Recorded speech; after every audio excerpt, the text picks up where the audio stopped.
Hello everyone, তোমরা সবাই কেমন আছো? আই হোপ তোমরা সবাই ভালো। কারণ হচ্ছে তোমাদের দাবি বা আমাদের দাবি সবকিছু এখন পূর্ণ হয়েছে। শেখ হাসিনা এবং শেখ রুহেনা তারা হচ্ছে অলরেডি পালিয়ে গেছে দেশ ত্যাগ করে।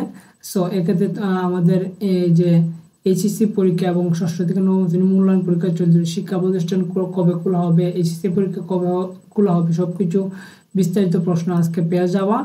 ঠিক আছে, অবশ্যই স্কিপ না করে মনোযোগ সহকারে দেখতে থাকো। সো আমরা সবাই জানতেছি যে শেখ হাসিনা পদত্যাগ করেছে, তাই না? তো এক্ষেত্রে শুধু শেখ হাসিনাই পদত্যাগ করেছে, এখানে কিন্তু অন্য কোনো শিক্ষা মন্ত্রণালয়ের শিক্ষা প্রতিষ্ঠান বা শিক্ষা মন্ত্রণালয়ের দায়িত্ব থাকা কর্মকর্তারা কোনো পরিবর্তন বা তারা কোনো পদত্যাগ করেনি, তাই না? তাহলে তাহলে পূর্ববর্তী নিয়মেই তোমাদের পরীক্ষা বা স্কুল কলেজ সবকিছু খোলা হবে। এক্ষেত্রে নতুন শিক্ষামন্ত্রী বা অন্য আদার্স লোক তারা কিন্তু ঢুকতে পারবে না। ঠিক আছে। আর হচ্ছে এখন বর্তমানে সেনা প্রধানের দায়িত্বেই রয়েছে আমাদের দেশটা। আর হচ্ছে বিষয়টা হচ্ছে গিয়ে তোমাদের পরীক্ষা বা সব কিছু হবে, অবশ্যই হবে। তোমাদের কাউকেই অটো পাস দিবে না। আর তোমাদের এইচএসসি পরীক্ষার্থী যারা, তোমাদের প্রশ্ন অলরেডি তৈরি করা হয়ে গেছে।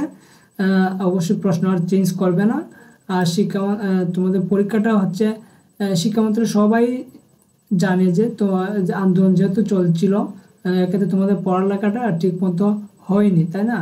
তাহলে তারা অবশ্যই তোমাদের যে আহ, পরীক্ষা 11 আগস্ট ছিল, এটা এইচএসসি পরীক্ষা 11 আগস্ট ছিল, সেটা আর হবে না।